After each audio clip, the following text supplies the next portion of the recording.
Čau, svārstībās! Prieks būt šeit, čau, brīt. Labrīt! Pie mums šodien ir Sergejs Timoņins, kas man ir vienkārši, Sergejs, kino Sergejs, bet tu esi, protams, ka aiz tevis kaut kas bišķīt vairāk, es te skatos, kur tu esi citādāk pieteikts, un tad kino izplatītājs, producents, kino kults līdzdibinātājs un vadītājs. Vai tas ir akurāti? Diezgan. Parasti to ir bijis tā, kad kaut kur intervēja televīzijā, viņi neko nesaprot, jo viņiem vienkārši vajag tā runājošā galva, kas kaut ko pasaka par Oskariem vai par kaut kādu filmu, tad viņi vajag apakšā kino cilvēks. Es tā kā, okay. Oh, wow! Bet, fair enough. Nav jau melots. Jā, jo tu man patiešām vienmēr, kopš mēs esam pazīstami, un es mēģināju patīt filmu atpakaļ, man liekas, kaut kāds 2009. Gads, kaut kas tāds. Tu man esi kino Sergejs vai kino kults vai Snake Rocks. Jā. Kaut kas tāds vēl man ir daudz prātā. Tas vecais niknējums, kad cilvēki izmantoja kaut kādas savas tādas iesaukas Instagramā. Mēs tam visi baigi strauji nomainījusi, tā kā vārds uzvārds, domāju, ka tas ir kaut kāds. To man šeit LinkedInā var darīt, Instagramā es izvēlējos atstāt. Tas ir tavs legacy. Jā. Ļoti labi. Un mēs parasti arī podkāstu sākam, tā kā iečikošanos, bet ar iečikošanos caur to mūsu konceptu, kas ir svārstības. Kādā posmā tu šobrīd esi? Mierīgā, svārstīgā, kā tu jūties? Es domāju, ka es konstanti esmu svārstīgā posmā. Es nevarētu teikt, ka es esmu bijis mierīgā posmā, kopš es strādāju tā kā pats uz sevi, bet te pašā laikā tas nav negatīvi vispār nekādā veidā, bet visu laiku kaut kas notiek. Jā. Jā. Un tajā pašā Instagram, kur tu arī esi privātajā kontā, kā Snake Rocks, tev ir tas bio apraksts I make it up as I go. Jā, tā laikam, tas bija tā kā joks, bet es neesmu to samainījis, jo laikam nav arī bijis iemesla mainīt. Tā tas kaut kā turpinās. Varbūt ir tā, ka varbūt jānomaina un tad kaut kas pamainīsies. Pagaidām ir ok. Ne, bet tāda jau ir tā dzīve, man liekas, lielākajai daļai cilvēku. Tu vienkārši mēģini kaut kur iet, varbūt dažreiz nav kaut kāds super skaidrs mērķis uz ko, bet vienkārši mēģini darīt lietas, kas tev interesē un patīk. Kaut kā tā. Tad jau redz ar dzīvi parādi, kur tas beigās aizved. Varbūt man nekad nav bijis īsti tāds vēlme kaut ko beigt sakārtot. Lai gan kaut kad jau viņi rodās, ne? Bet turbūt, kad tu kļūsti vecāks un tu sāc kaut kā pārdomāt, tu saproti, ka tāpēc ir diezgan liels hauss apkārt. Un varbūt tad kaut kādā bija vienkārši jāpieņem, ka tas hauss ir, nevis jācenšas sakārtot, un tad beigās, manā skatījumā, tu visticamāk apolzīsies agrāk vai vēlāk, saprotot, ka tu neko nevari sakārtot, un tad vienkārši, vai vajag sakārtot, bet ja tu jūties labi tajā hausā, vai arī tu esi atradis kaut kādu vietu tajā hausā, tad kāpēc gan ne? Man liekas, jābūt vismaz vienai lietai, kura šķiet sakārtota dzīvē. Tā, man liekas, parasti tas kaut kā dabīgi cilvēkiem ir kaut kāds, vai tā ir tur skriešana, vai ēšana, vai es nezinu, vai tas ir labi, bet, Tad jau tas kori jau kino tev, man liekas, ir bijis caur un caur, vai ne? Tā ir. Jā. Tas problēma nav mainījies. Un tad, kad es arī tā reflektējot par tevi un pirms sarunas domājot, man, cik es tevi zinu, ir tā sajūta, ka tu esi tāds riktīgs savu ceļu gājējs un tu esi izdarījis lietas, kas varbūt nav tā kā izlaustas tev priekšā. Un tāpēc es gribēju pakāpties bišķīt, riktīgi tālā pagātnē un tajos kinoblogeru sākumos, jo varbūt var pastāstīt, kā un kāpēc kaut kas tāds radās, jo tāda lieta vienkārši Latvijā nebija. Nebija. Kāpēc vajadzēja? Es domāju, ka tas toreiz radās diezgan organiski. Organiski no tā, kad mēs bijām interesantu grupu, kurā bija arī Lelda, un mums vienkārši patika kino, un mēs gribējām kaut kā taisīt kaut kādu dvižuhu ap to, un kaut kā tā.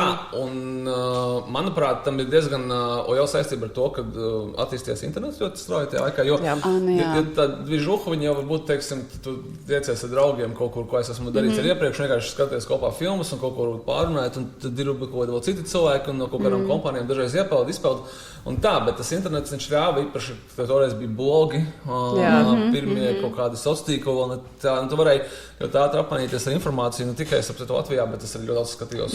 Skatos, kā tas ir ārzemēs, ko tur cilvēki runā, kaut ko komentē, kaut kādu tur fanošanu, nosauksim to tā, un kaut kas tāds nebija, un kā prasījās, nevis tā kā mēs redzējām, teiksim, tirgu, ka tas vajadzētu būt, bet mēs vienkārši paši to darījām, un tā tas arī radās. Kaut ko tā.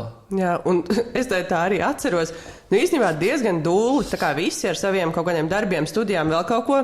Par to neviens nemaksāja, bet, sākumā vismaz tur nebija nekas tāds, par ko varētu tā baigi izdzīvot. Un bija tie seansi, bija kinofestivāls. Kā tev šķiet, kas to visu vispār pavilka? Tagad es domāju, diezgan crazy, ka pēc kam mēs to darījām. Es tagad būtu prasījis par to naudu.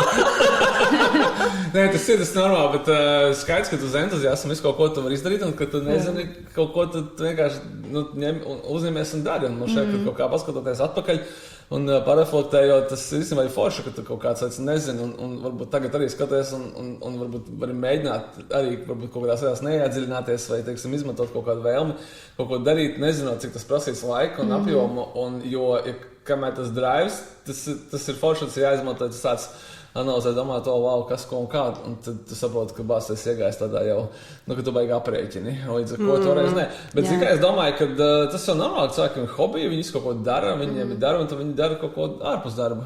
Un tas var aizņemt ļoti daudz laika, un jo tu esi jaunāks, jo, protams, tev tā laika ir vairāk un pienākumu tev ir mazāk. Jā. Bet vai tad sanāk, ka tev šis hobijs ir pārvērties darbā dienas beigās? Dienas beigās viņš ir pārvērties darbā, jā. Vai tu esi par to priecīgs? Es esmu par to priecīgs, jā, es tā arī gribēju, vai tas notiek. Un kaut kā tas tā arī notika. Nē, tas bija apzināts lēmums, bet tas arī apzināts lēmums bija kaut kādā ziņā arī, kā grūti pasaka, skaidrs, ka tur kaut kāds lēciens ir vajadzīgs, vienmēr, ka tu kaut ko dari. Un tas arī ir tas, ko man, teiksim, arī citi cilvēki jautājuši, man ļoti grūti ir atbildēt, vai to droši vien vajag darīt vai nevajag darīt. Es pieņemu, ka drīzāk atbild ir jā vai nē, ja jums ir, piemēram, hobijs un jūs gribat to padarīt par darbu. Kaut kāds funkcijiem tur ir jābūt, bet tad, kad es to darīju, tad man nebija gan tur funkcijiem. Bet es arī izgāju dažādām lietām cauri, un man ir tā, ka nauda beigusies 2 reizes. Domāju, moško vajag iet atpakaļ strādāt reklāmas aģentūrā, jo tur galvā mani pazīst, un kaut kā izvilkt cauri, un tas nav galvenā tik rožaini, kā izskatās. Un pēc tam vienkārši atrodies, ka sākumā jau tu to dari kā hobiju, un tad tu dari visu, kas tev patīk un ko tu gribi. Un tad tu sāc kā reizi štukot. Varbūt mums nevajag taisīt šo festivālu. Tas ir tikai viena mīnusā. Vajag darīt kaut ko citu, kad tu dari to kā hobiju, tad iespējams tev ir tad kā luxury izvēlēties. Un tā. Bet palielām man nav bijis jādara pārāk daudz tādu, man nav bijis, jādara pārāk daudz lietas, kuras man nepatīk darīt. Tāpēc, ka pat tas, ko man nepatīk darīt, mēs, teiksim, šobrīd nodarbojamies profesionāli, nevis tā var teikt, bet tā tas arī ir ar filmu izrādīšanu. Tas nozīmē arī licenzēšanu, un nav jau tā, ka visas tās filmas man pašam personīgi patīk.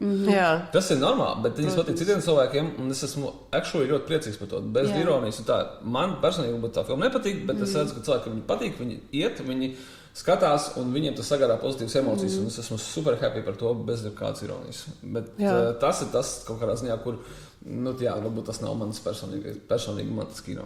Jā, un tu minēji tos grūtos brīžus, kad, kur beidzas nauda un parādās tas, moši iet kaut kur atpakaļ. Jā. Kas tev palīdz tajos brīžos pieturēties pie tā, ko tu esi tomēr izlēmis darīt? Es zinu diezgan precīzi. Man kaut kādā brīdī, gan palika 30 gadi, es mēģinātu tagad nesaukt kaut kādās tur vārdos un konkrētās lietās. Man bija, es strādāju reklāmas aģentūrā, laikam 7 gadus vai kaut kas ap to diezgan ilgi, es biju vadošā amatā. Un tur bija zināmas izmaiņas kaut kādā ziņā, bet 30 gadu droši vien kaut kāds posms, kad tu sāc kaut kāds lietas arī sapārvērtēt, tev vairs nav 20 un tā, un es vienkārši sapratu, ka man vienkārši tā ieslēdzās, ka es negribu vairs dāvināt citiem cilvēkiem savu laiku. Es pelnīju pietiekami labi priekš tiem laikiem un arī priekš šiem laikiem, bet man kaut kā iezagās galvā doma, ka lai cik viņi man maksātu, tas vienalga būs mazāk nekā tas laiks, ko es patērēju lietām, kas man nav tā, ka vispār neinteresē. Tur jau arī tā lieta, ka nav tā, ka man nepatika tas darbs. Tas bija fine darbs. Birojā tādā aģentūrā tev ir kaut kādi perki, benefiti, tā starptautiskā kompānija. Tur tikai vienīgi pūstinieks, kas man interesē kaut kas cits, un lai cik man maksātu, tas neataisnoja visām kaut kādām tām izmaiņām kopsumā. Es saprotu to, ka es varētu prasīt vēl vairāk, bet man būs jādara vēl vairāk tas, kas man nepatīk, bet es nesaprotu, kur tas, teiksim, iet. Varbūt tagad es, teiksim, par to domāju tā, maybe es varu apvienot, Un 5 gadu laikā es varētu sakrāt, un es nezinu, nopirkt kaut kādu īpašumu. Nu, tā zina, ka es ritīgi sāktu mainot to sistēmu, un toreiz es biju krietni ideālistiskāks. Man likās, vairs nevienu minūti. Es iešu, būšu pats savs saimnieks, un tā. Tagad es to vairs nedomāju, un tas arī tas iepriekšējais, ko mēs runājam, kad jūs gribat to vecienu darīt, jau padarīt to, ka jūs esat jaunāks, un jūs nedomājat par tādām lietām, kā, es varētu izsalkt no viņiem visu, ko varētu. Varbūt vajadzēja, varbūt, es nezinu. Anyway, kaut kāds bija, un tā tas arī bija, jo katru reizi man likās, ka man kaut kas jādara atpaļ. Man rītīgi negribējās klausīt, vai man kāds vajag kaut ko darīt. Aha. Un tā, un viss, es saprotu, ka es nevaru, es esmu gatavs, kopš es strādāju pats uz sevi, tad nav īsti nekādu brīvdienu, nav darba dienu, tu strādā visu laiku, bet tas ir interesanti tādā ziņā. Man ir paveicies, un es, teiksim, kaut ko reizi domāju, kādu mēs filmu varētu parādīt, kaut kādu filmu projektu, kāds filmu idejas, kaut kas tāds, visu laiku tie zobrati griežās. Protams, ka tu kaut kādā brīdī nogurš no tā, un tas ir cits jautājums, bet paujām man tas nav tā, ka nepatīkami, bet tad es saprotu, ka ja es to visu laiku daru tāpatās, tad priekš kam man to darīt uz citiem, es varu darīt uz sevi to, un kaut kā es to tiku tam pāri. Būs man nekad iepriekšēji kaut vai negribēju ņemt atpakaļ. Tas palīdz. Filozofiski bet īstenībā vienkārši neņem atpakaļ, pēc aizskāja prom, un izcipa no sevi dodas ciet. Nebija arī tā, bet Sartaf arī droši vien kaut kādā ziņā arī bija. Jā. Man liekas, ļoti pazīstama sajūta ir, es nezinu, droši vien ne visiem cilvēkiem tā ir, bet, ir tāda tipa cilvēka, acīm redzot, kā mēs te vismaz 3, kad darbs ir labs un viss ir forši, bet tev ir iekšā vienkārši tā sajūta, ka tu tiešām to savu laiku atdod kādam citam. Pat, ja tas mērķis tur arī viss kopumā ir labs, bet ir tā sajūta, ko nevar ignorēt. Un tu nevari vienkārši tur palikt vairāk un kaut kā mēģina atrast tos veidus, kā darīt to savu lietu. Ar cerību, ka varēs nopelnīt naudu ar to. bet zini, kā ir, es 29 gadiem es publiski deklamēju, ka man nekad nebūs savs bizness un es tā kā neko nedarīšu to. Jā. Apmēram kaut kā tā. Es atceros to, tas bija diezgan apzināti vecumā, kas teica, ka tas nav priekš manis, es redzu, kā un apkārt cilvēki nemaz ārprāt, kā viņiem tur enerģija priekš kam. Nē, es dzīvoju tādā šablonā, ka man vajag tā kā labi apmaksātu darbu, tā kā kādu kārtīgu tur, tā kā tu strādā pie saimnieka. Kāda stabilitāte. Jā, tas ir tas mērķis, ka tev ir tā kā, droši vien mērķis tāds, ka pēc iespējas mazāk strādā un pēc tev saņem vairāk kaut kādus, tā kā bonus benefits, neobligāti, teiksim, nepārstrādājot vai kaut kā tā, bet stil tas mērķis ir tāds, tas ļoti labs prestižs darbs vai kaut kā tā. Man šķiet, ka arī par to biznesu es arī līdzīgi domāju, un šobrīd, lai gan man ir, piemēram, bērniem pavārs skoliņa, ko es varētu teikt biznes, bet tas vārds vienkārši kā tāds, varbūt tajos, 20 cik gados izklausījās, tev asociēs kaut kādu tiešām tādu biznesa cilvēku uzvalkā, un kurš pelna naudā, bet tie biznesi jau var būt ļoti dažādi, tas var būt kino biznes, tas var būt ēdināšana, tas var būt jebkas, un tam nav jābūt tam klasiskajam korporatīviem biznesam, kas varbūt tā stereotipiski, tas vārds asociējās ar to. Jā, bet pastoties arī uz to, tev nebija neviens tāds priekšgājējs, kurš Latvijā būtu darījis to, ko tu dari, tieši tādā formā. Protams, ka producenti ir kaut kādi uzņēmumi, kas izplata kaut kādas filmas, bet kā tev bija to, tā kā laust to savu ceļu, un es ticu, ka tu arī to turpini joprojām darīt? Jā, nebija laikam, es nezinu, es tā neesmu par to domājis. Domājis, ka tāpēc, ka nebija uz ko skatīties baigi, bet tas, laikam, citādāk, es domājis. Bija grūti, droši vien, ka diezgan ilgu laiku bija grūti, kamēr, es domāju, ka visticamākais ir tā, ka kādreiz teica sejā, kas tu tāds esi, no kurienes tu tāds nāc, un atpakaļ, no kurienes atnāc, un tagad vienkārši, ka to nesaka vairs. Es tā jūtu, skaidrs, ka tā ir tāds ir, tā tas ir, bet skaidrs, ka kaut kā tā hierarhija bija, un neprājām ir, un jā, grūti tikt ir, jā, bet kino biznes ir tāds, bet tā ir to, ka es esmu kas no bērnības gribēju strādāt kino, tas tāds tā kā sapnis, un ja tev patīk kino, tad tu gribi būt kaut kāds kino veidotājs, tu gribi būt režisors, stāstīt savu stāstu, pēc tam tu saproti, izaugot, ka varbūt tas nav tas, ko tu īsti gribi darīt, bet tu vismaz gribi būt tajā vidē, un es biju diezgan ilgi centies kaut kā, es mēģināju stāties šajā kultūras akadēmijā, man nepaņēma. Tad es tur gāju reklāmās filmēt, kad es biju jauns, man bija kaut kādi 22, 23, 24, strādājot aģentūrā, bet sākumā tādās junior pozīcijās es diezgan daudz zvanīja un teica, es esmu slims, es tagad nevaru atnākt uz darbu, es pabeigšu, atsūtiet man kaut kādas, tā kā es salikšos tāmas, viss būs labi, tā kā man ir temperatūra, un es tikmēr braucu piedalījos filmēšanās kā runners, un tā, un par laimi, mums aģentūra bija mēdī, nevis radošā, un mums nekad nesatikāmies, ka tas nav tā, ka, hei, es Sergejs filmēju to reklāmu, kuru mēs šobrīd esam izplānojuši, bet es vienkārši braucu, un es vienkārši skatījos un mēģināju iepazīties cilvēkiem, bet tie cilvēki, kas to dara, tas Below the Line Crew ir tieši tas pats, kas filmē filmas vismaz Latvijā un Baltijā. Tā tas ir. Līdz ar ko es tur kaut kā mēģināju, bet pēc tam man aģentūrā sāka maksāt pietiekami vairāk, un atbildību es to vairs nevarētu īsti atļauties.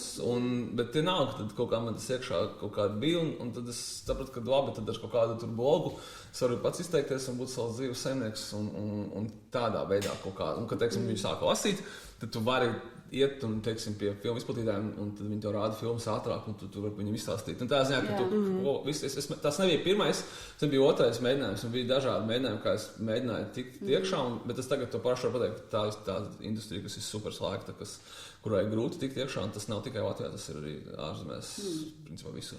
Un tad tev tas ir izdevies ar tādu neatlaidību? Droši vien ar kaut kādu, es nezinu, vai kaut kādu pareizo pieeju atradu. Bet tas ir tā kā pats uzbūvēt to pieeju. Tas ir laikam svarīgi šajā ziņā, tā kā taisīt blogu un pēc tam mēdīju un pēc tam ap to kaut kādu kustību, respektīvi apaudzēt to ar kaut kādām reālām darbībām. Nav tas pats, kas mācīties skolā vai, teiksim, dabūt kontaktus, vai tas nav tas, kas iestāties, teiksim, kaut kur tu piedalījies filmēšanas procesā, ja tas tavs pienākums. Man tas nebija pienākums, tas bija tā kā vēlme. Jā, un tur ir ļoti daudz gadi apakšā. Jā. Tas tāpat vien nenotiek. Vai tu sevi identificē arī kā kinokritiķi? Nē. Tas nav tas, jā. Nē. Es domāju, ka nē. Es teiktu, kā mums bija blogi, mēs visi rakstījām, visi atsauksmes par filmām. Tas kaut kādā ziņā tā ir kritika, tad tas ir jautājums, kas ir kinokritiķis, kas nav, bet es tagad pazīstu īstus kinokritiķus, domāju, ka tur tomēr viņiem ir tādas zināšanas, pirmkārt tas ir viens, un otrkārt tas ir kaut kādi principi, kā tu tā kā tiešām kritizē un analizē. Es nezinu, vai tas man tā kā liekas baigi interesanti. Man liekas, ka tās atsauksmes, teiksim, tagad cilvēki raksta Letterboxd atsauksmes, pēc tam diezgan garas un arī pārdomātas, un ne tikai tā kā smieklīgas, funīgi online komentārus. Un vai tā ir kinokritika? Droši vien kaut kādā ziņā tā ir, bet pēc definīcijas tā noteikti nav. Bet es nedomāju, ka tas pat liek apvainoties, tam nav man šeit nekādas nozīmes. Nozīmes ir tas, kam tu saki.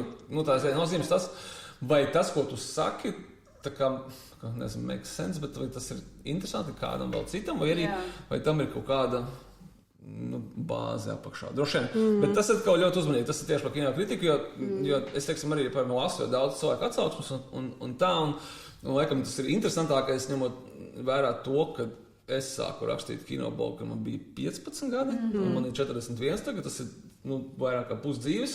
Un tu redzi, un tagad ir, teiksim, izaugušo nākamā paudze un vēl nākamā paudze, un tu mēģini, tā kā tu lasi viņu, un tu saproti, ka viņiem nav, teiksim, kaut kādas zināšana bagāžas, un viņi to citādāk izsakās. Bet, ja tas ir interesanti, viņi varbūt iespējams nezinu. Bet varbūt tas nav slikti, viņiem ir iespēja noskatīties vēl un dabūt to bagāžu. Jā, tieši tā, viņiem būs cita bagāža, cita pieredze. Kas ir tās vietas, kur tu lasi, tās atsauksmes pamani vai lasi? Latviešu valodā Letterboxdā.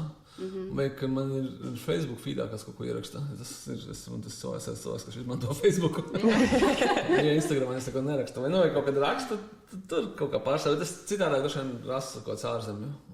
Un tādas industrijas izdevumus, kas ir. Jā, jūs kinoblogeru kopienā čatiņā jau arī regulāri cilvēki dalās atsauksmēs. Dalās, jā, mums ir kino patronu klubs, un tad es vēl lielāko prieku lasu, ko tad cilvēki. Tu paši tomēr ir cilvēki, kas ir tādi padziļināti kino fani, un tad man ir interesanti, ko viņi saka, jo tur ļoti dažādi cilvēki, dažādu, teiksim tā, kad skatīšanās pieredzi vai apjomu, jā, bet tas noteikti tas ir tas, ko es saprieku. Jā, klausītājiem, kas nezinu, varbūt var pastāstīt, kas ir patronu klubs, vai vispār tā jūs kopiena, kas, ja to var tā saukt, kas ir izveidojusies. Jā, jo man arī šajā kontekstā radās jautājums par to, ka ja tā kino industrija ir tāda, tu minēji tāda slēgtāka, kurā varbūt grūtāk ir ielausies, kā ir ar, teiksim, to pašu kinoblogeru kopienu, cik atvērti esat jūs, cik viegli ir piekļūt jums un kļūt par daļu no pulciņa? Absolūti, ļoti vienkārši. Jums tikai jāiet uz kinokults.lv/patronu Patreon un jākļūst. Un, jā, mums ir kinokulta patronu klubs, kas ir daļa no visas kinokulta, teiksim, ekosistēmas un tā. Un patiesībā tas izveidos tieši priekš tam, lai cilvēkiem, kas fano par kino, viņiem ir interesanti padiskutēt un parunāties ar citiem cilvēkiem, kas tad ir vairāk lielāki fani. Ja viņiem būtu vieta un kopējs čats, kur to izdarīt, tad nav tikai seansi, bet tas ir tā arī kaut kāda online vietne. Un tad mēs cenšamies to čatu uzturēt aktīvu. Principā tā, vai viņš ir slēgts ar čats tieši tā iemesla dēļ, vai tam ir kaut kāds filtrs un kaut kāda kontrola. Un kaut kāda motivācija tur būt. Jā. Un kā tur ir ar svārstībām? Cik bieži tur ir kašķi? Nav tur baigi daudz kašķi. Tur ļoti pieklājīgi cilvēki. Es nezinu, varbūt, jā, tas ir interesanti.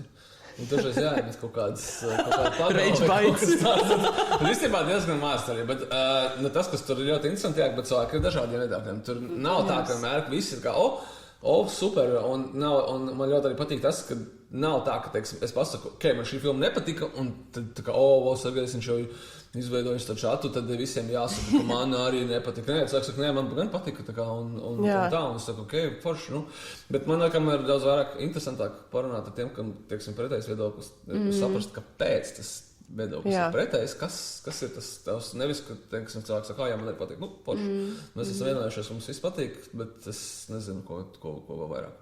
Un tev arī diezgan profesionāli palīdz, tā kā to lauku paplašināt, jo, kā tu minēji, man īstenībā ļoti patika, ka tu teici, ka tev gribās par to pastāstīt. Vispār, un tas, ko es jūtu no tevis, ka tas ir pacelt kopumā interesi par kino, par TV, par šādu veidu saturu.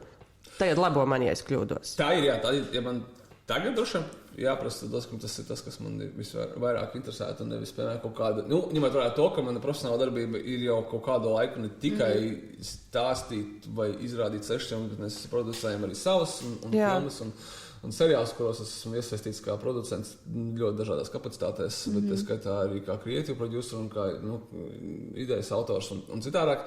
Tad, protams, tie projekti ir, teiksim, pietiekami daudz, kas ir producēti gan iznākušie, gan arī vēl topošie. Kaut kādā brīdī tas ir līdzīgi kā ar izplatītajām filmām, vai, teiksim, arī, kad tu raksti, tas nav tik ļoti svarīgi, vai, teiksim, tur man kaut kāda atsauksme izlasa tieši konkrēti atsauksme, bet varbūt, vai cilvēki vienkārši lasa un par to diskutē kopsumā, vienkārši, vai viņi diskutē, nevis tā kā, teiksim tā, ka priekš manas kino vai šajā gadījumā kino seriāli, viss, kas ir šāda veida saturs, nekad nav bijis kaut kas tāds, ko tā kā, tu teisi apēdi, tā kā, noskaties un aizmirst, kur fonā kaut kur uzliec, nē, tas, man liekas, tas nav priekš manis, es tā nesaprotu, kā to var. Man liekas kaut kas tāds, kas tu to noskaties, tu to izbaudi vai neizbaudi, un tad tu par to diskutē, un tad mēģini saprast, kāpēc tādas emocionālās skatpunkta, kāpēc, kas tev aizķer, kas tev neaizķer, kāpēc tev tas patika, kas man šeit varbūt droši vien vairāk ir kaut kāda antropoloģija nekā tieši tas kino. Tas varbūt ir kas cits, kas tās ir emocijas un kāpēc tev konkrētās darbības izraisa konkrētās emocijas, kas tev ir triggerojis, kas ir tev bijis tavā dzīvē vai iepriekš, kas tev ir aizķer tieši, piemēram, šī darbība vai šīs vārds vai šī mūzika vai šis salikums. Tas jau tas, kas ir interesanti, un šajā gadījumā, tagad droši vien man interesanti būtu, kāpēc, teiksim, Latvijā cilvēki mazāk iet uz kino un kā to pacelt, ka viņi vienkārši kaut kā kvantitatīvi iet vairāk. Pēc tam, ko viņi ies kvantitatīvi vairāk, tad varēs runāt par to, ko tieši viņi skatās un ko viņi neskatās. Bet tas attiecās tiešām mērā uz Latvijā ražotām filmām un seriāliem. Kā es saku, man interesētu, viņi vienkārši nāktu vairāk uz Latvijas kino, jo Latvijas kino tiek apmeklēts katastrofāli maz. Tas ir tas tieši cipari ir. Un tieši, teiksim tā, ka, kā pareizi pasaka, salīdzinot ar citām Baltijas valstīm, nav jēga salīdzināt ar citām Eiropas valstīm, bet ko mēģināsim salīdzināt kaut vai ar tuvākajiem kaimiņiem.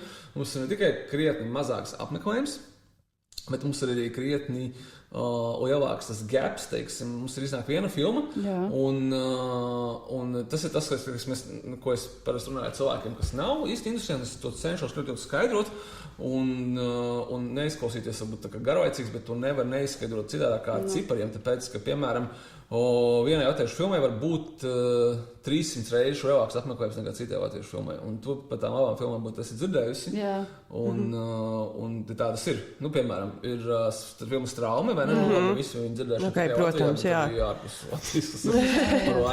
Bet, zini kā, es izstāstīšu smieklīgu stāstu. Es biju pagājušajā gadā Kannu kinofestivālā, un mums bija filma Tumšais evaņģēlijs. Viņa bija vienā no tehniskajām, teiksim, konkursiem, nevis oficiālajiem. Un tad mums bija tāds kaut kāds producentu pusdienas vai kaut kas tāds. Un super forši var paēst bez maksas, vismaz kaut kas atsitās no tā brauciena. Tas ir ļoti dārgi braukt, un viņi neapmaksā to visu. To neviens neuzsauc. Un es sēžu, un tur bija cilvēki no Nepāls. Es nezinu, ka Nepālā ir kino, bet tā ir mana problēma. Protams, ka tur droši vien vai ne ir.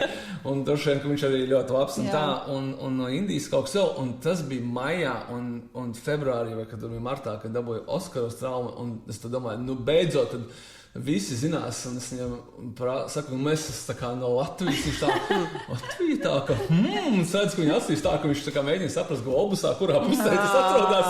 Šāds, ka droši vien baltais cilvēks, ka droši vien, ka nav kaut kur uz leju, bet tur, bet tad kā kaut kur, tā kā, un es viņam saku, Strauma, viņš tā, jā, es saku, animācijas filmu par kaķišu, jā. Tad es saprotu, ka tas darbiņš ir vēl jādara. Ar vienu filmu nepietiek. Ka tā būtu muļķīgi domāt. Bet no Atēnu noskatījās 300,000 cilvēku. 300,000. Pārdotās biļetes tas ir, jā, bet droši vien, ka tur kaut kādi cilvēki nāca atkārtoti. Pieņemsim, ka tie būs kādi 10-15%. To es nekad nepateiks, bet pārdotās biļetes ir 300,000 vai pat vairāk. Jā, es biju 3 reizes, man liekas. Redz, kā tu uztaisīji. Statistika, vai ne? Un tad sanāk, ka kāds reiz, ka 3 reizes, tad tikai 100,000. Vai kā, bet, piemēram, mēs izplatījām Alas Zariņas jauno filmu Nospiedumu. Viņi noskatījās 3,000 cilvēku. Savu tā starpība ir 100 reizes. 3,000. Jā.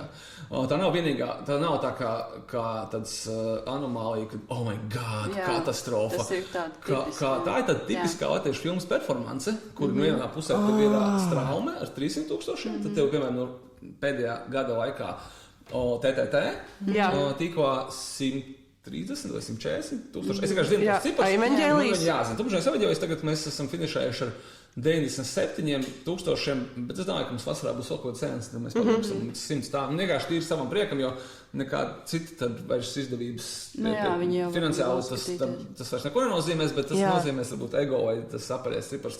Anyway, 100,000 šai filmai, 130 ir TTT, 250 ir, piemēram, Bēsir Putenis, un 110,000 man šeit bija Swingeri 2017. gadā, un tas arī palielam viss, tā kā, un pēc tam ir tā kā zem, un baigais drops ir bijis pēc Covid-a, un kaut kad es nesen kaut ko skatījos, es neminēšu vārdā, bet tas kaut kādi latviešu kino kritiķi, kuriem vajadzētu zināt ciparus, kas ir publiski pieejami. Šie cipari no NKC mājaslapas, kas tur teica man šeit radio, ka jā, pēc Covid viss ir super atgriezušies atpakaļ.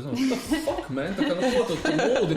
Tā ziņā, ka tas tiešām tas tā nav, ir ļoti slikti, jo pirms Covid vidējais latviešu filmas apmeklējums bija tā, kad 10 līdz 50,000, 10 tas tā kā ļoti slikti, tas ir dizasters, ko jūs darat, 50 tas tā normāli varēja arī vairāk. Mums arī teiksim, tai pašai Alas Zariņai iepriekšējā filma Blakus, tā bija visdebijas filma, tā mikro budžeta filma visiespējamākajos veidos, viņai bija 26,000, tur toreiz es nezināju, kas ir šeit Ņanta Aizupe, Ārsmata Soviša, tas bija tā kā kaut kas idāks. Mums likās, ka ok, krūta, tad pirmā ir tāda, un tad nākamais varētu būt labāka, ne? Un nākamais tikai 3, un tas nav tāpēc, ka ir Alas Zariņa, bet tāpēc, ka pēc Covid, 2, 3, 1, tas ir kaut kas tāds, kas ir tā latviešu filmām pretēji atsevišķi citām filmām, kuras iet visi skatīties. Un tas ir tas ļoti jocīgs gaps, kuru es, teiksim, man būtu interesantāk risināt nekā varbūt domāt kaut kādas konkrētas filmu idejas, tāpēc, ka tas ir man šeit svarīgāk, kāpēc cilvēki Latvijā pabalkās uz kaut ko vienu, un viņiem ir vajadzīgs arī tāds kaut kāds super aprūvals no līdzcilvēkiem. Tas ir ļoti svarīgi, latviešu filmām ir nepieciešams word of mouth, nevis tā kā reklāma. Man daudz saka, kas tad tur tā kā jūs reklamējat un viss būs labi. Es esmu to darījis tieši. Es redzu, ka, piemēram, kad es esmu to darījis, un to darījis producents B un producents C. Viņš šeit gadījumā izplatītais B un C.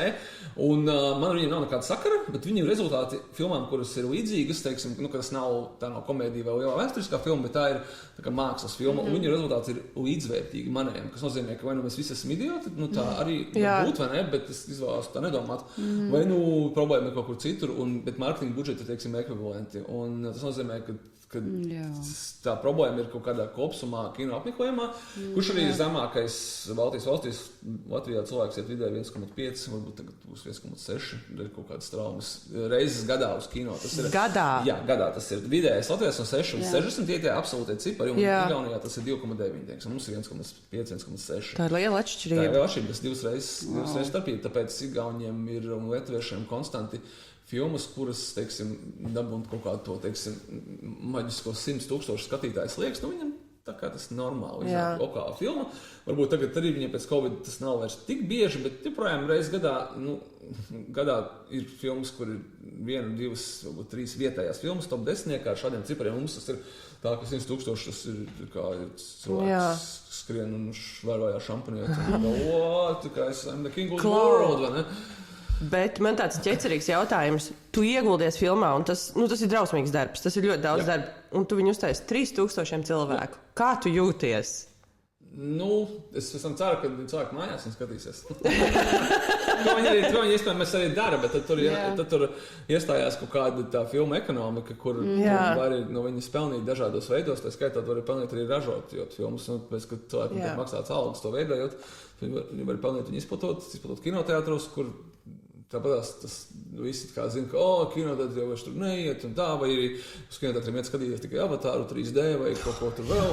Kad tā kā iet skatīties, teiksim, tā uz specifektiem un domājot, ka tas iegūst tad vairāk emocionāli no tā, un dažreiz tādi ir īstenībā.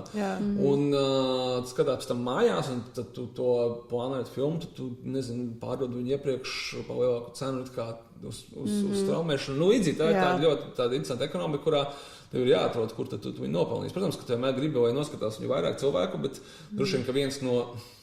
Tas nav tikai mans, es domāju, ka tas ir pilnīgi visi producenti piekritīs, ka citreiz tu redzi, ka tas scenārijs ir tā ideja, un tu domā, man šitas ritīgi patīk, bet es zinu, ka šo neviens neskatīsies, bet fuck it, taisam tāpēc. It sounds fun.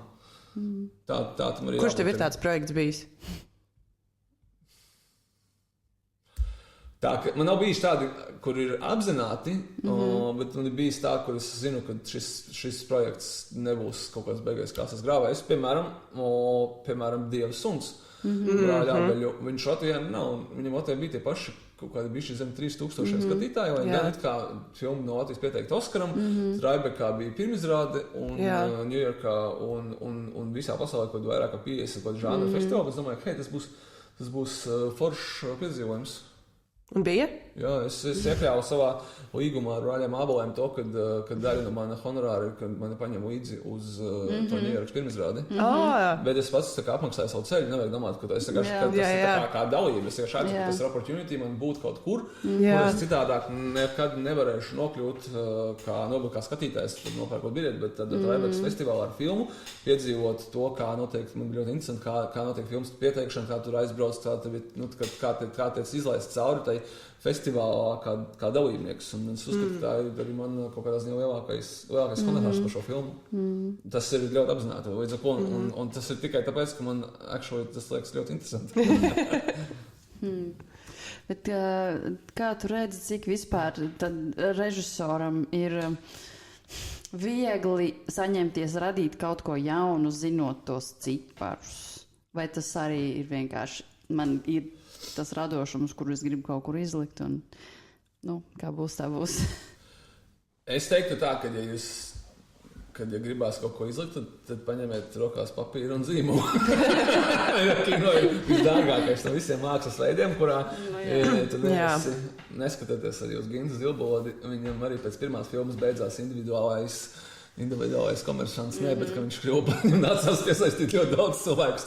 Respektīvi, tu nevarēsi izdarīt viens pats neko, bet tas būs ļoti grūti, un tu agrāk vēlāk, ka tas ir komandas darbs, un Un tajā brīdī ir citi cilvēki ar saviem ego, un ja jums nav, taksim, naudas, ko maksāt, tad tas vienmēr būs tā, ka būs jāziedo ar to, ka kāds gribēs realizēties radoši, līdz ar ko tu vairs nevarēs. Un varbūt, kad vieglāk ir kaut ko vienkārši uzrakstīt, kaut kādas savas idejas uz papīra, un ja tu gribi kaut kādu stāstu izstāstīt, es tiešām tā domāju, jo ķerties klāt pie filmas un kaut kā vēl, tas ir tā kā milzīgs darbs. Es tieši tā, kad biju maziņš, gribēju kļūt par režisoru, tad es iepazinos ar režisoru, redzēju, kā viņi strādā, sapratu, ka es tā vairs nevēlos. Bet vai ir vienkārši, ka tu vari savas idejas kaut kā citādāk realizēt, un tas arī ļoti interesanti.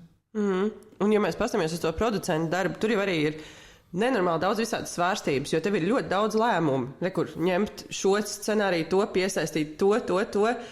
Jā. Vai tev pašam ir kaut kāda, nezinu, čekliste, formula, pieeja, kā tu ej klāt šiem, īstenībā super nezināmajiem lēmumiem? Zinām, man ir, tur ir kaut kā jābūt apakšā kaut kādām tādām dažiem, kā pareizi. Jūs teicat, kaut kādiem ankuriem, pēc kuriem tev jāvadās. Man laikam ir tā, ka tas nav tā, ka es esmu to izdomājis, ka es tā darīšu, bet tas tā organiski ir bijis, kad es uzticos tiem tā kā radošā ziņā tiem cilvēkiem, ko es strādāju. Es šajā gadījumā ņemu tādu tā kā bišķi otru lomu, ka tas nebūs tas radošais. Es būšu tas, kurš to virzīs vai pēc tam pārdos, un man ir diezgan konkrētas idejas par to, kā to vajadzētu pārdot, un tas ir balstoties no pieredzes un no tās pieredzes, ko mēs esam godīgi sakot iegūši reklamējot seansus un kaut kā strādāt ar autoriem. Bet, piemēram, tādas lietas, kas attiecās tieši uz scenāriju, uz varoņu raksturiem un tādām lietām, man var būt kaut kāds idejas. Es viņas arī pasaku, ka, hei, man liekas, ka šitais varētu būt forši un tā, bet viņas, man šeit vienmēr ir drīzāk tādi elementi kaut kādi, kur es varu, teiksim, priecāties, kur es tā kā pateicu filmā, bet ka šis man liekas, ka jau aps tā kā kaut kāds, nezinu, salkus, vai, teiksim, šādu to ainu vajag nobeigt, vai tur kaut kāds, tā kā, bet šeit vajag nogriezt vai pagarināt, un tad tas spēlētas filmā stāv forši, tas tā ir mana ideja, bet tā vienmēr ir bijis tas mazs kaut kāds kriksis, ja vispār viņš ir derējis, bet kopsumā arī gadījumos, kad, teiksim, es nepiekrītu, tad es saku, labi, kur cilvēks ir domājis par šo stāstu, viņš arī dzīvojas krietni ilgāk nekā es respektēju to viņu lēmumu, ka viņš saka, ka radoši vajag tomēr šitā, un tas saka, cool, es pat, ja es nepiekrītu tam kaut kādā ziņā, droši vien, ka tas nav fundamentāli, bet tas, teiksim, arī citādāk, bet mēs ejam ar šo vīziju, tāpēc, ka tas ir mans darbs, ka varas neaizstāvēt arī šo vīziju.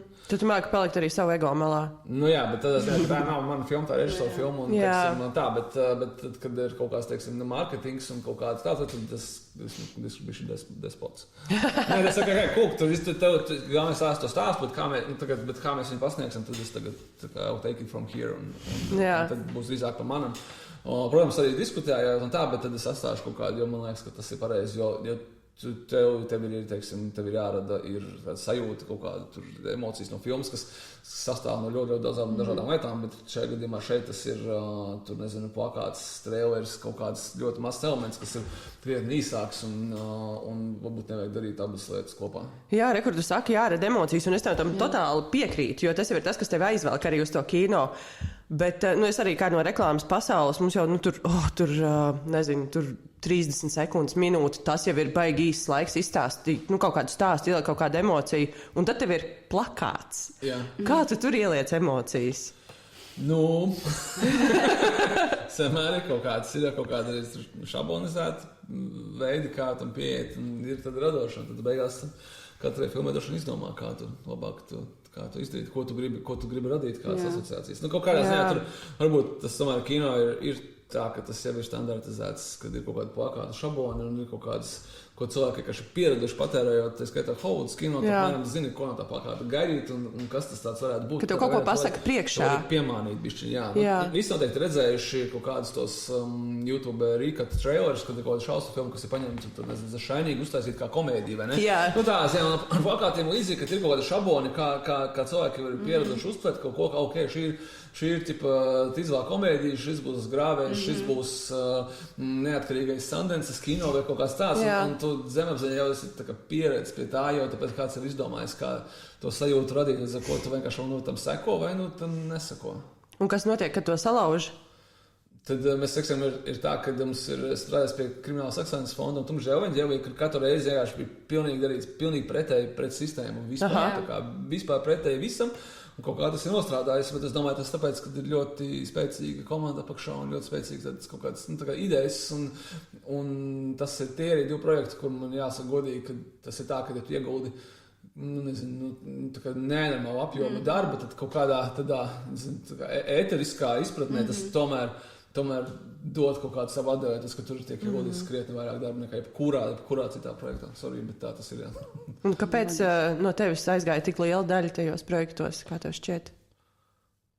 Tur ir forši piedalīties.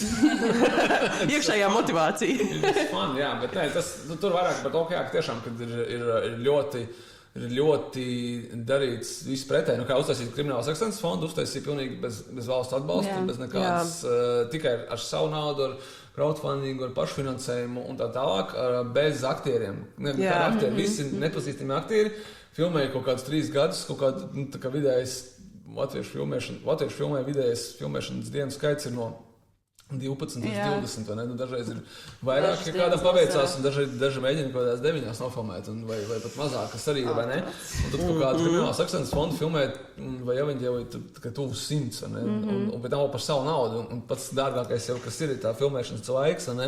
Un kā tas tiek atrisināts, un tad uztais komēdiju, un kriminālu komēdiju, un visam liekas tev, močiem tālāk taisiet to pašu vēlreiz, un tad paiet, cik sanāk 7 gadi, un tad uzstājas kriminālo drāmu, kas nav pat vispār komēdija, atkal pilnīgi citiem neaktieriem, kas ir 2,5 stundas.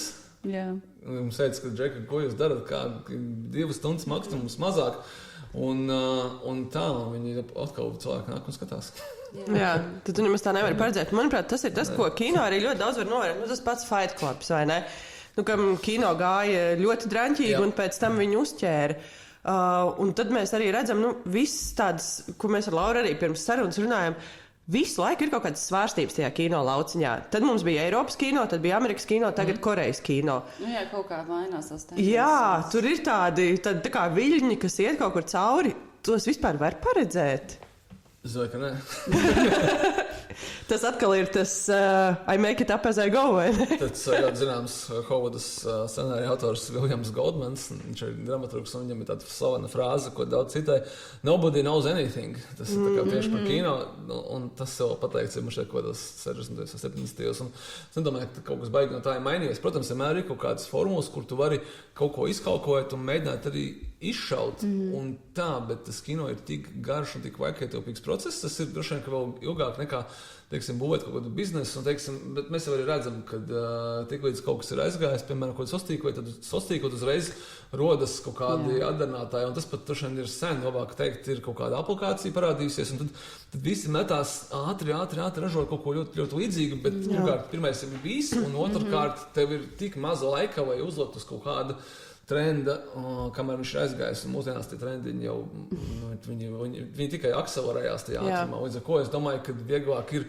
darīt kaut ko tu tiešām, kas tev pašam patīk. Tāpēc, ka beigās, tad ja viss ir slikti, tad tev būs arguments, hei, bet es pavadīju laiku, es pavadīju laiku ļoti grūti, tad es uztaisīju tieši to, ko es gribēju, un to nevar no tajiem atņemt nekā, ka tu mēģini skriet kaut kam pakaļ, vai gan no otras puses tieši tas ir tas, ar ko nodarbojās, piemēram, Hovudas kino, kas ir tomēr kino biznesa primāri un tikai māksla sekundāri, ka viņi visu laiku lec pakaļ tam, kas tagad būs jaunais kaut kāds trends, ko cilvēks skatīsies, jo, kaut kādi trendi droši vien nevis nav tā kā paredzami, bet viņi ir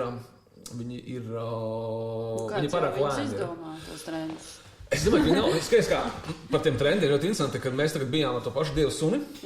Mēs bijām gan Traibekā, Ņujorkā pagājušajā gadā, gan arī Tallinas kinofestivālā. Tas ir jūnijas un tas ir novembris. Un tur ir arī kinotirgi, vienmēr tur ir kaut kādi sales aģenti, tur ir producenti, kas meklē kaut kādus projektus. Un, piemēram, pirms pāris gadiem, vai, teiksim, pēdējo 5 gadu laikā, ļoti liels trends bija, tā kā, piemēram, tur filmas par LGBT, tur jauns kaut kāds citi skatījumi. Un pagājušajā gadā vismaz bija, kur īstenībā producenti teica, ka kur jums ir filmas The Guy with the Gun? Un kāpēc? Tāpēc viņam tas nav jāsaka.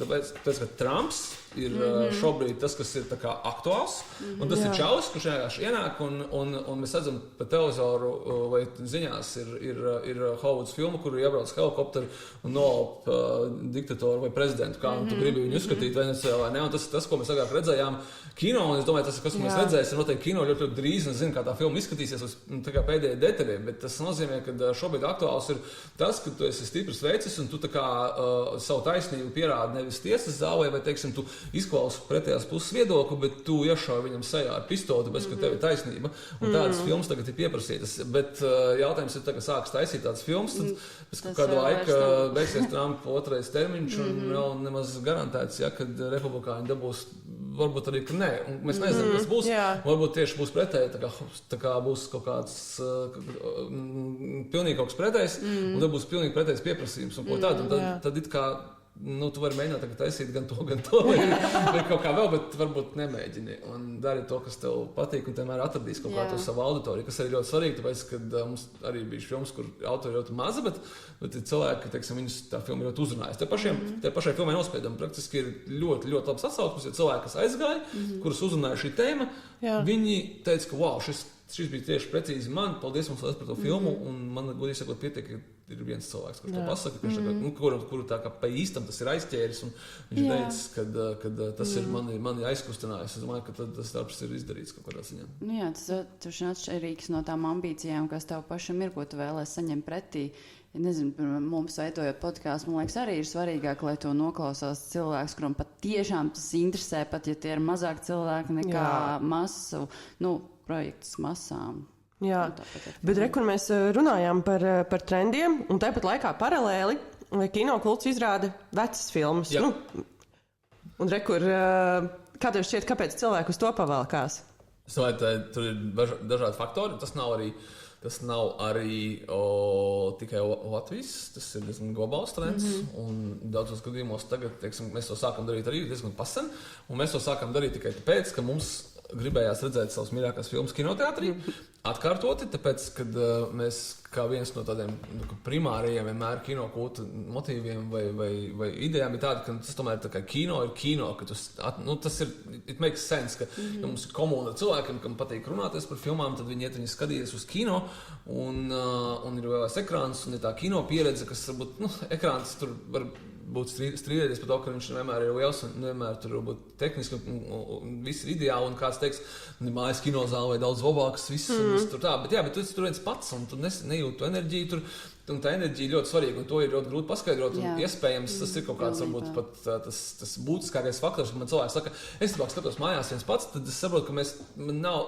varam parunāt par tur filmas kādiem režijas momentiem, kaut ko vēl, bet tomēr mums viņu veikam nebūs līdz galam pa ceļam, tāpēc, ka viņš nevar saprast to, cik tas ir kaifā, ka ir tā, ka tas viens tas slānis, ka visi cilvēki skatās kopā un tu to jūti, to enerģiju no viņiem, un viņi kopā smējās un tā, un tāpēc es, teiksim, daudzos gadījumos, kad esmu redzējis filmu jau, teiksim, ātrāk, profesionāli vai vienkārši man sanāca, es izmantoju iespēju aiziet un noskatīties ar pēc iespējas vairāk cilvēkiem, un to es arī daru, piemēram, tādos gadījumos, man tā filma pilnīgi neinteresē, piemēram, Minecrafts. Bet es zinu, ka būs lielā pirmizrāde, kur būs Forum Cinemas lielākajā zālē, tur būs, viņi būs packed ar cilvēkiem, kuriem tas ļoti interesē, un man ļoti interesē, kuros momentos viņi reaģēs un uz ko tieši. Un tas ir tas pats, kas man interesē.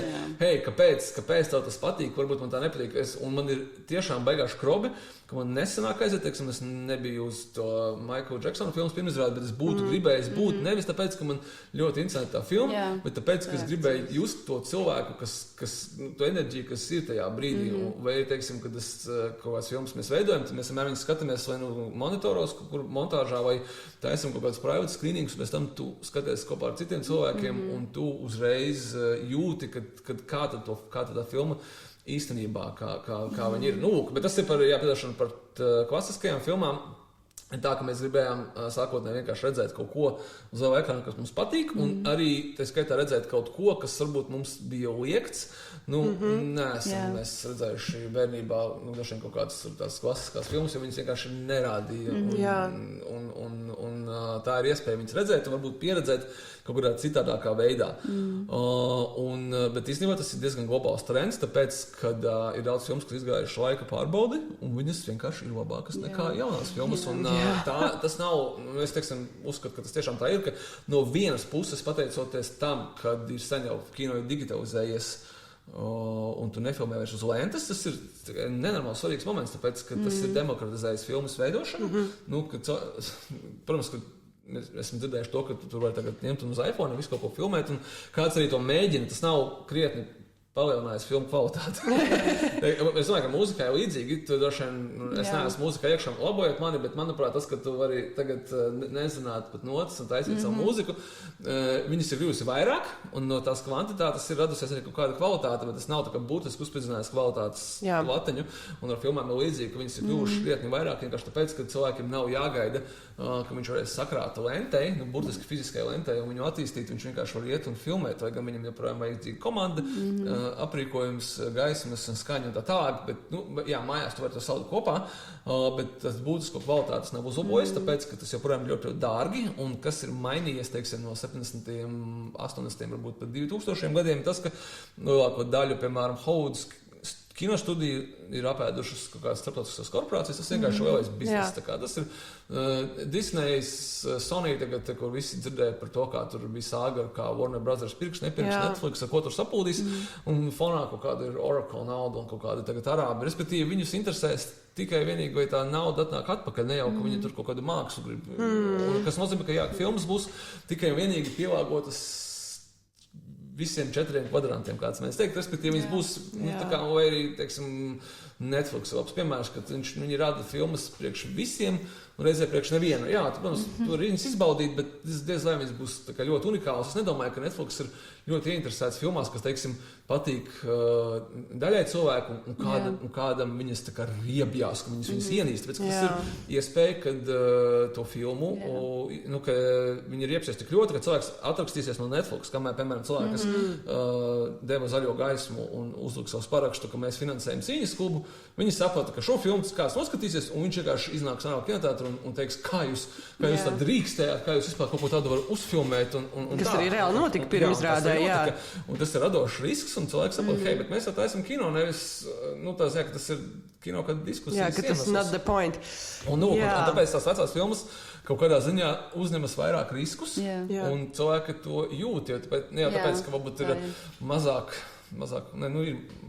labu filmu tagad, bet tāpēc, kad viņas bija spilgtākas un ka tev ir tik daudz tāds diezgan tāds mediokrs saturs kā tagad, tad kas no tā izceļās, tev liekas labāks. Un vēl kaut kāds viens papildus case ir tāds, ka tad, kad filma bija mazāk, un tad, kad tev bija jāfilmē uz lentes, un kad tu nevarēji taisīt varbūt 20-30 teikus katrai ainai, tad cilvēki pie tā piegāja klāt mazliet pārdomātāk. Un tu to redzi, tas skaties tagad vecās filmas, wow, jūs to taisiet pa īstam, tur, pat mēs runājam kaut kādām action filmām, pa īstam tur gāzās mašīna, kaut kas tāds. Un mūsdienās to visu var fixit in post. Postiņā salabos, Postiņā salabos.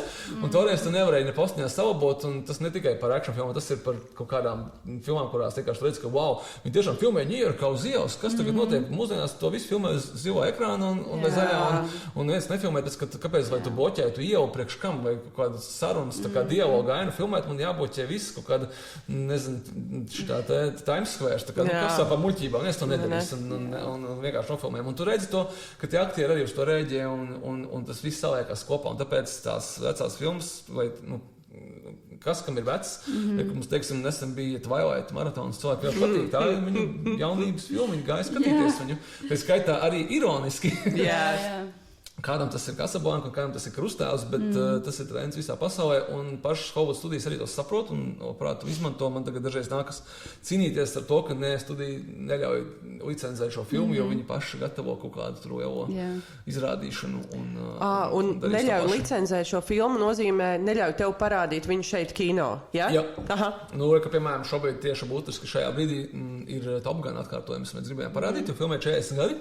Pagājušā gadā atnāca ziņa no studijas, ka viņi nebūs pieejama nākamos 12 vai 18 mēnešus, jo studija gatavo savu re-relīzi, un viņi grib visu naudu savu no tā paņemt. Sivēni. Nē, es saprotu. Protams, biznesa. Un tev arī tāds viens jautājums, kā padomājot par cilvēku parasto. Orināli es biju domājis par divānu, varbūt vairāk Netflix, bet īstenībā tagad pēc tavas sarunas es gribu viņu vairāk aizvirzīt uz kino. Kad cilvēks domā, ko man skatīties? Vai tev ir kaut kādi ieteikumi, kas viņiem varētu palīdzēt pēc iespējas mazāku vilšanos šajā procesā iegūt? Es teiktu tā, neskrolēju TikToku. Mēs esam tajā posmā, kur es nesaku, tev jāskatās latviešu mākslas filmas, ja es esmu viņas producējis vai izplatījis, un es gribu, lai tu tur novērties, neskrolēju TikToku, skaties jebko citu, un tad, tā kā mēs būsim tikuši tajā posmā, mēs varēsim runāt par to, ko izvēlēties un ko neizvēlēties, un jā, man liekas, ka vienkārši varbūt mazāk skrolē kaut ko pilnīgi bezjēdzīgu, vai gan nevienmēr tas scrolling iemesls ir, ka tu gribi iegūt kādu informāciju, dažreiz tas vienkārši tāds dopamīna ģenerators, bet es teiktu, kad kaut ko skatāties, tad mēģiniet kaut kā saprast, ka tas laiks atpakaļ netiks dabūts nekādā veidā, un varbūt kaut ko kvalitīvu iespēju izvēlēties ir, labāk skatieties kaut ko. Nevienmēr, ir citreiz tā, kad ir cilvēki skatās un gūst baudu no kaut kā, kas man liekas pilnīgi šits, un tas ir normāli, tas ir absolūti fine, tā kā galvenais, ka tu esi tā kā ieguvis kaut ko priekš sevis, bet pat laikā, citreiz es domāju, hei, bet ja tu zinātu, ka ir kaut kas labāks, tad tu no tā arī gūtu kaut kādu baudījumu un viņš būtu paliekošāks. Vai laiks tas pats iztērēts, ne? Jā. Vai tu vari minēt kaut kādus piemērus kino industrijā, kas mēģina turpināt radīt mākslu, neizpatikt visiem, bet tāpat laikā ir pieejams mums kā skatītājiem? Varbūt kāda filmu studija vai kaut kas tāds. Es varētu teikt, ka kāds, teiksim, A24 vai Neons no jaunākajiem zīmoliem vai Mubi, bet man ir sliktas ziņas priekš jums visiem, jo viņi visi tagad ir zem kaut kādām vai korporācijas naudām vai kaut kā vēl, un agrāk vai vēlāk. Viņi tomēr nodarbosies kaut kādu veidu komerciju, tādā ziņā, ka tas ir līdzīgi kā kaut kāda mūzikas labela, kur vienmēr ir kaut kāds populārais labels, bet tai pašam īpašniekam ir kaut kas cits, kas piedāvā tā kā alternatīvo saturu, bet cik viņš ir alternatīvs, ja viņam uzdevums ir būt alternatīvam un tā. Bet joprojām ir forši, kad tas nav tik cīniski. Tiešām viņi visi sāk ar kaut kādu vēlmi izdarīt kaut ko citādāk, un tas pats A24 vienkārši neizbēgami viņi sāka augt, un viņiem ir nepieciešams. Tu vai audz un tu sāc spēlēt pēc citiem noteikumiem, vai arī tu palaist tur, kur tu esi, un tevi apēd, un tur īstenībā pat nav atpakaļ. Viņi nevarēja vienkārši palikt tāds foršais mazais labels A24, un tev nepārtraukti nepieciešams kaut kāds investīcijas, kaut ko vairāk, un tad tev vienkārši ir jāaug. Un tas pats tagad ir arī Mubi, un tā tālāk, bet ir ko skatīties. Man ir drīzāk cits tāds jautājums, bet kad citreiz cilvēki prasa, ko tu man skatīties? Tā kā es nezinu, es eju uz kino vai es vienkārši skatos, ko man rāda. Tur es negribētu teikt, skaties to un to filmu, tā ir laba, vai to un to seriālu, un šis ir slikts, vai gan droši vien, kad, varētu teikt, nezinu, skaties tikai HBO, un kā minimums tur tā kvalitātes latiņa projām ir, un tas ir viņu kaut kāds selling points. Viņi saka, hei, pie mums tev varēs būt nepatiks, bet tu nekad nevarēsi pateikt, ka tas ir kaut kāds strūns, tā tas nebūs.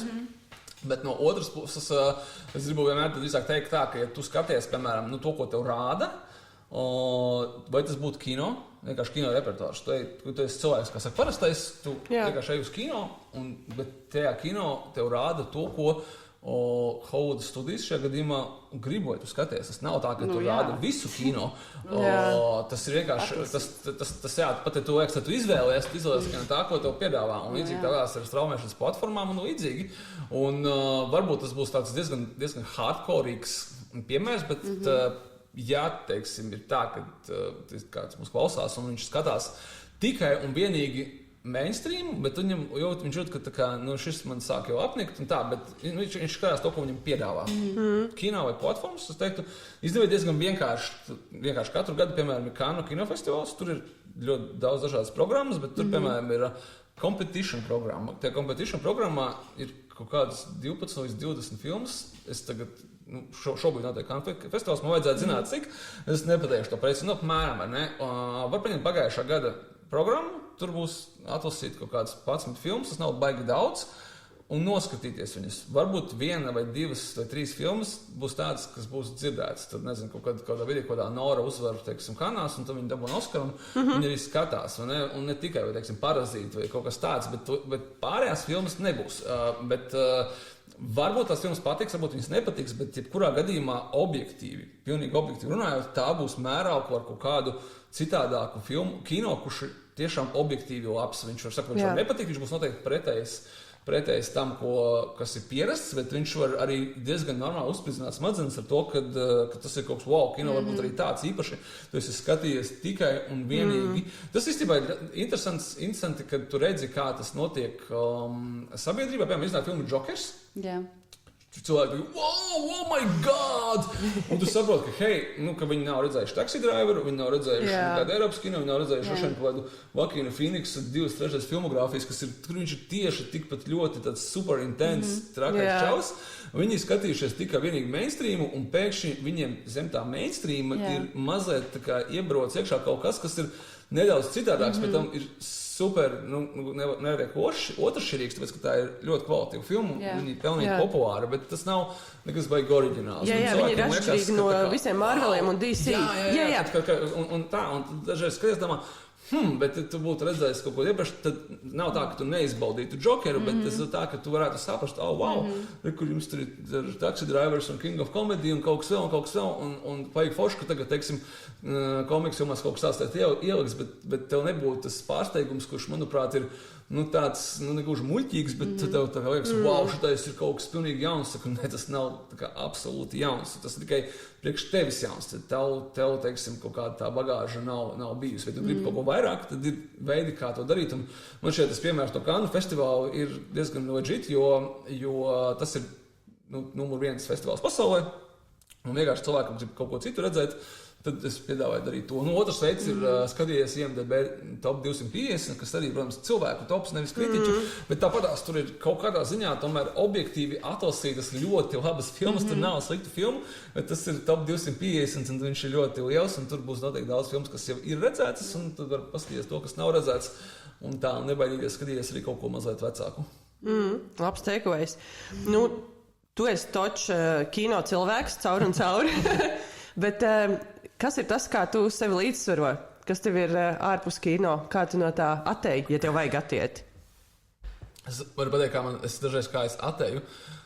Es atteju no kaut kādiem saviem darbiem, kas man ir jāstrādā. Dažreiz es būšu godīgs, ka tas darbs ir diezgan intensīvs un ir ļoti daudz dažādu rītošo detaļu. Ņemot vērā to, ka, kā es teicu, pastiprinātu, ka tur naudas tajā kino biznesā ir kā ir un nevajag uz turieni iet. Tāpēc, ka tu gribi baigi nopelnīt, lai gan tas ir iespējams to izdarīt, bet tas nav tas, kur es ietu pelnīt lielu naudu. Bet es atzīšos godīgi, ka man ir nobesījuši kaut kādi mani esošie projekti un ar to domājot kaut kāds, piemēram, tur, tāmas saskaņojumi, kaut kāds tāds lietas, kurš tu varbūt īsti negribi darīt, bet viņas pieder pie lietas, un tas tomēr ir joprojām kino. Es skatos kaut ko priekš sevis, priekš sirds un dvēseles, un tad kā kaut kā, piemēram, gāju skatīties tagad jauno Mortal Kombat filmu, un nav īsti nekāda sakara ar to Mortal Kombat filmu, vai teiksim, es atcerējos, kad tad, kad man vēl bija jāiesniedz kaut kāds projekts, tas nozīmē, ka tev ir ļoti maza laika, un tu esi vienkārši pārcepies, tad man ik pa brīdim uznāca kaut kāds triggers, ko man gribējās redzēt. Un tajā brīdī, kad man bija sestdiena, un svētdiena, un pirmdien man bija kaut kas jāiesniedz, tad sestdienas vakarā es izdomāju, ka man jāskatās Universālais kareivis, 92. gada filma ar Van Damme un Dolfu Lundgrenu, jo es baigi sen nebiju redzējis, un man tiešām interesē, kā viņi novecojas tā filma. Jo man bērnībā viņi patika, bet es 11 gadus neesmu viņu redzējis, un es nosījos, bāc, tā kā rītīgi labā filma atcerējos kaut kāds, kā mēs bērnībā kaut kādās video nomās viņu ņemām, bet ir otrā daļa. Un es zinu, ka bērnībā es skatījos, domāju, ārprāts, cik slikti sabojāja, bet vai tā būs saglabājusies, varbūt, ka otrādāk, varbūt, ka tagad es viņu novērtējuši kā labu vīnu, un es nostījos viņu un domāju, drausmas, viņi vēl sliktāk, nekā es viņu atceros.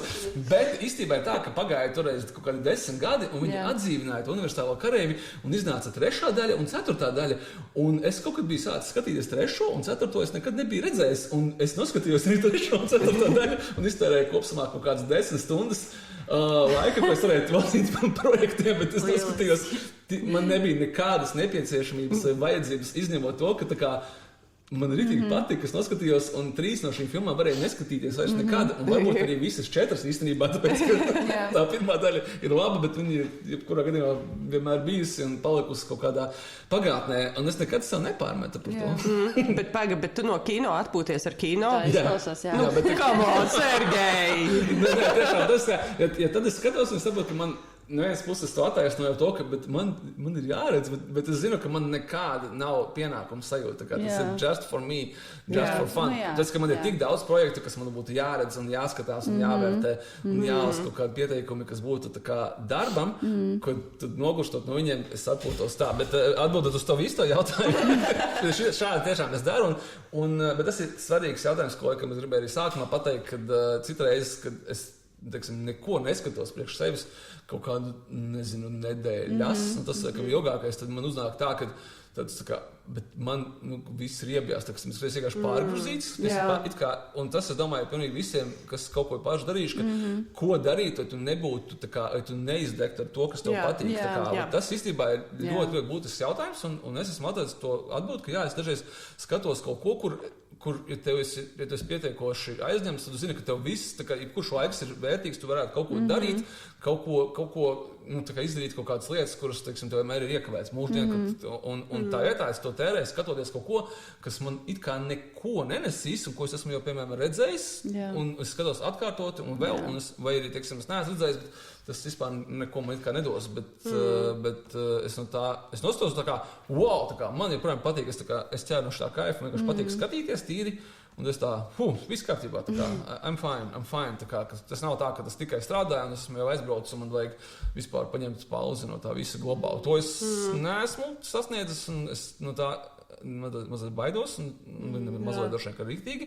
Ja pēkšņi man vienkārši pilnīgi apnīk, bet man ir bijis kaut kādi momenti, ka es esmu pie tā nonācis, tā kā uz robežu, ka tā kā man vispār tā kā kino vairs negribas, es nevaru vairs redzēt tikai tāpēc, ka esmu pārstrādājies, un tad es pagaidām tas tiek labots ar to, kas nosos kaut ko, kas ir bezsakarā ar darbiem, bet tas man patīk, un es tā, ka, es tev laiku, es varu ķerties apkārt pie projektiem. Es tev atgriež atpakaļ to. Kas tā, jā. Es cenšos sportot, un jo vecāks tu kļūst, jo vairāk tas ir vajadzīgs, vai ne? Un kaut kādā ziņā, un ēst veselīgi, un es īstenībā gatavoju ēst mūsu ģimenē. Es esmu tas, kurš gatavo ēst. Es piedod Anna, ka klausās tagad kāds manas sievas paziņa un tā, bet 99,9% ēdienu mūsu mājā gatavojas. Es domāju, ka Anna nav par to bēdīgi. Jā, vai ne? Viņa vienkārši negrib to stāstīt citiem cilvēkiem, tāpēc, ka tas ir diezgan apskaužams kaut kāds moments. Un tā es dažreiz arī daru, kad es, strādāju. Un tam būtu nav saistīts varbūt ar kino, bet es vairāk tādu kaut kādu, ko var ieteikt, kad es vienkārši pieceļos no datora darba, kas ir, tas darbs ir tikai vienīgi sēdoši pie e-pastiem vai pie kaut kādām tāmēm vai pie dokumentiem, un tad es uzslēdzu kaut kādu citu podcastu vai kaut ko paklausīties, un es eju stundu taisēst, vienkārši izslēdzu ārā, tāpēc, ka man tajā brīdī galvā es kaut ko citu pārdomāju, un man rokas ir ar kaut ko nodarbināts, te pašā laikā man ir kā minimāli jāmultitask, ko tur, jāgriež kartupeļu vai kaut kā tam līdzīgi, bet es esmu atslēdzies gan no kino, gan no tāda datora darba, un es arī nedomāju.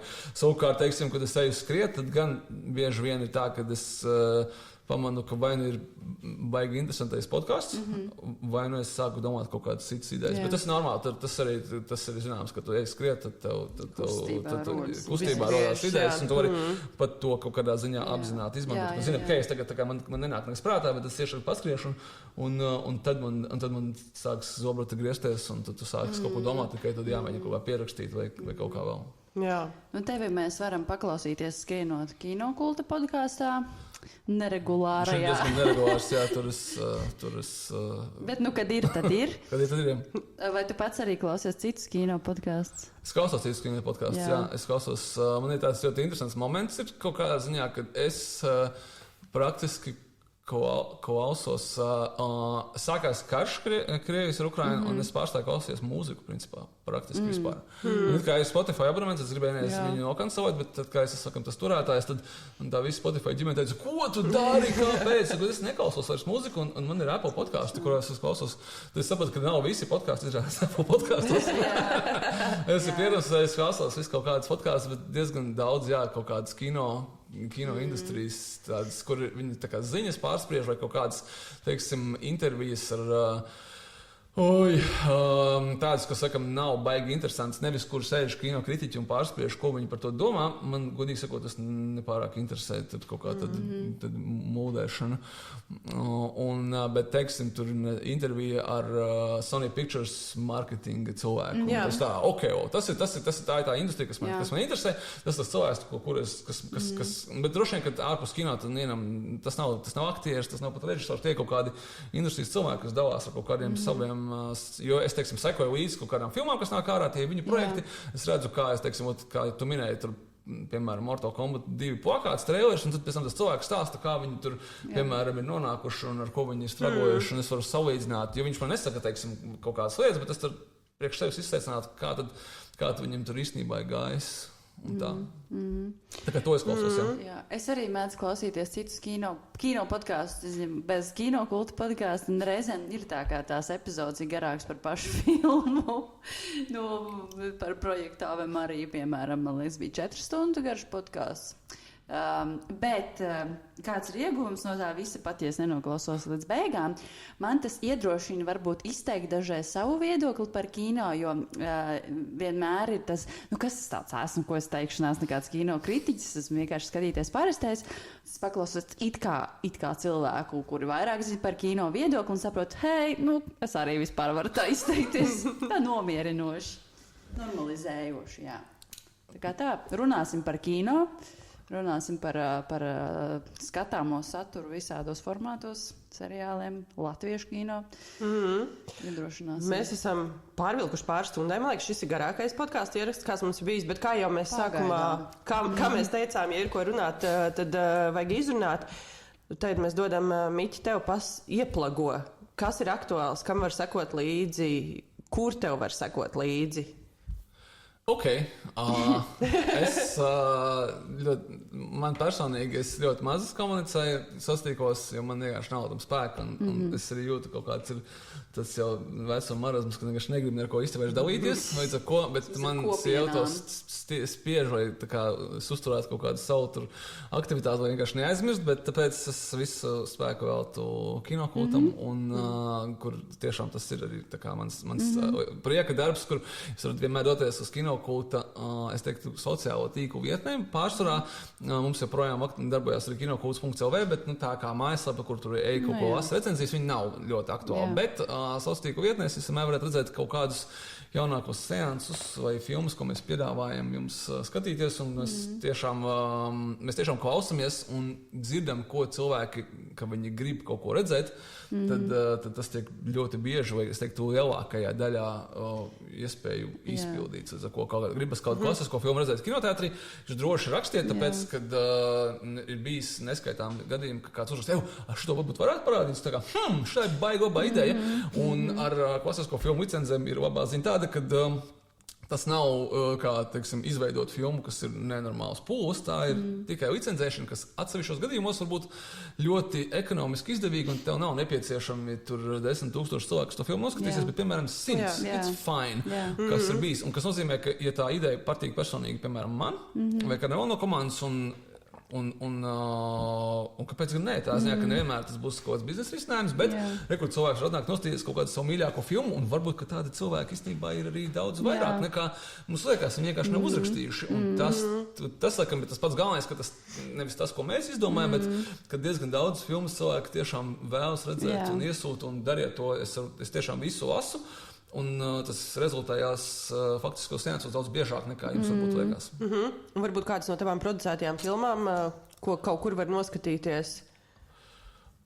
Jā, protams, mums tikko parādījām pa Latvijas televīziju mūsu seriālu Paradīzes čēla, ko es producēju, un kā viens no 5 producentiem, bet arī skaitā idejas autors. Manuprāt, kad Repo.lv joprojām viņu var redzēt kaut kādas atsevišķās sērijas, bet ja nē, tad LMTV televīzijā vai TTV Plus šajā gadījumā man ir, tā nav, tā ir bezmaksas reklāma.